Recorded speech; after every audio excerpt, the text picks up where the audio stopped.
I was a really intelligent kid when I was younger, but I always just had some kind of mental health issue going on. I didn't really know it at the time because we don't we didn't really look into that stuff as much as they do now, and there does look to be an increase in these cases of people with these issues, but they were still around when I was a kid, and a lot of people had them, but we never really considered it to be a problem. We just sort of thought that was the way we were. And there's a ton of stuff that I think I kind of looking back, I had symptoms of even, things like depression and anxiety and bipolar and even had symptoms of, yeah, just things like that. And, things like ADHD, definitely.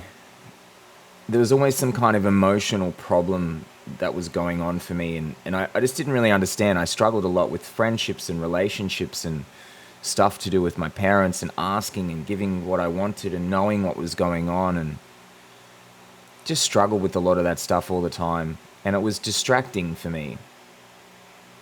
I don't remember it being much of a problem when I was around 5 and even 6. That's preschool and grade 1 here. And I excelled in those grades. I remember getting sent to the principal to get awards, and I was the top in the class. But then it just gradually got worse and worse. And as I was heading towards becoming a teenager, I was in so much pain that I just, it seemed like the main goal that I had was to try to resolve this pain, or at least, do something with it. So I went and looked into becoming more of an artist type thing. So I studied classical music and spent a fair bit of my life with that. And then as I got older, I did a lot of drugs, as a lot of people with these issues do.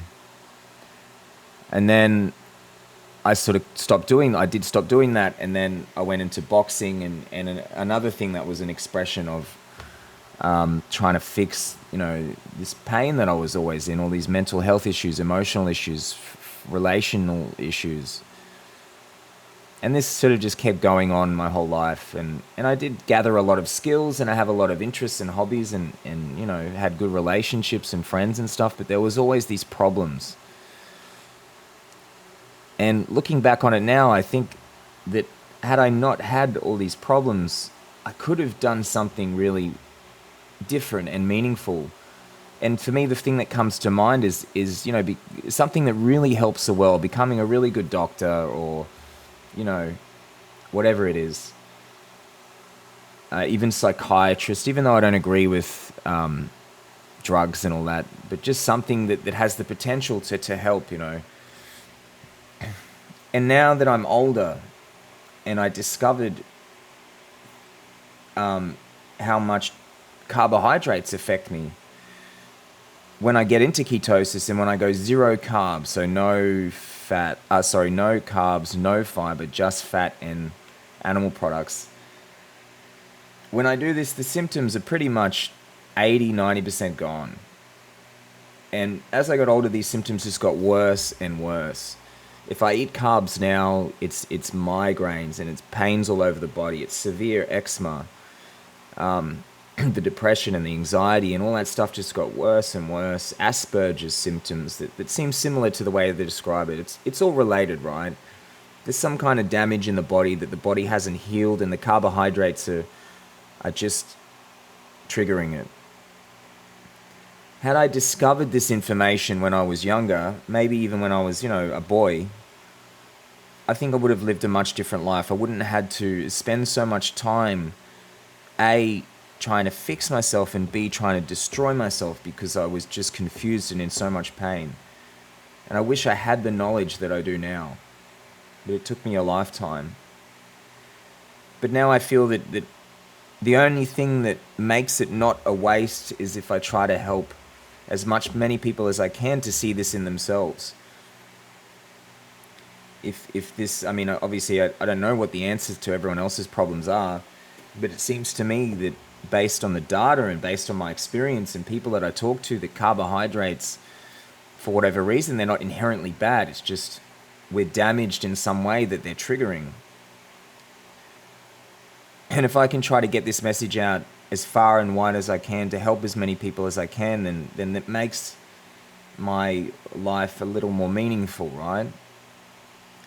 And to help them through the ketogenic diet, because it's been very difficult for me to figure it out and to stay on it and to figure out how to sleep on it and to calm the side effects and all that sort of stuff. But largely I figured most of it out. Excuse me. So, and I see this in my parents as well, that my mother was definitely had the stuff that I have. She never got to get this opportunity to discover the things I had, and I think she passed away on her own, you know. She spent a lot of her life alone, and I can relate to that. And it's very sad to think how many people could benefit from this information. It's because it's completely life-changing. Excuse me, I'm just a bit sick at the moment. It's really from dysfunctional to functional, from barely productive to extremely productive, from unable to foster any relationships to being able to. It's really night and day. The difference is simply just by lowering the carbohydrates. People think I'm crazy. Some people think I'm crazy saying this, but look all over the internet. It's all there.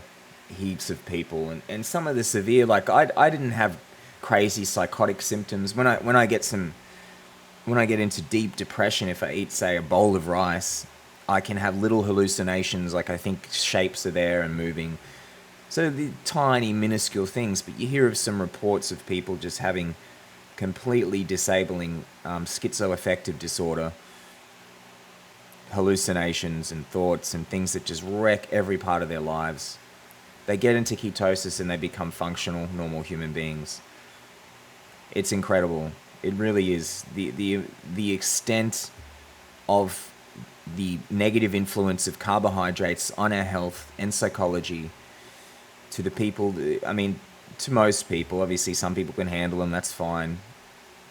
But if you have physical and psychological problems, try this. Lower the carbs. Keep lowering them until you find relief. Some people can do it at 100 grams a day. Some people just cut out grains, nuts and seeds. Some people just eat fruit, vegetables, meat, and they feel better. Some people need to limit to 100 grams a day. Some people need to go to 50. Some people need to go lower into ketosis.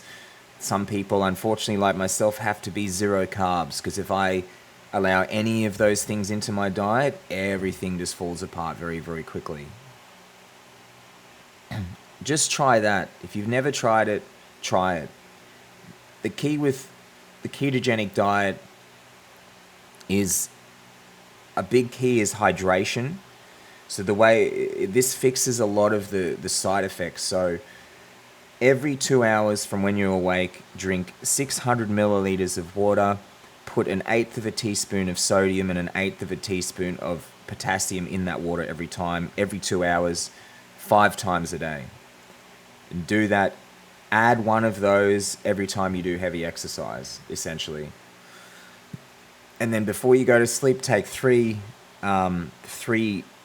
grams of glycine and some magnesium glycinate. During the day, you can take a couple of pills of magnesium if you want it as well. Make sure it's high quality. Glycinate is one of the best for me. This fixes most of the problems. Be really strict. Don't drink plain water. Always put the sodium, potassium in the water, because it's gonna help a lot with the heart palpitations and a lot of the side effects. Keep the magnesium up. If you fall, the problem is if one of these fall, then it fucks the rest, and it's so hard to get back. You just get into this deficit. Get off all the stimulants. Get off the caffeine. Caffeine is fucking with your energy system, which is part of the problem.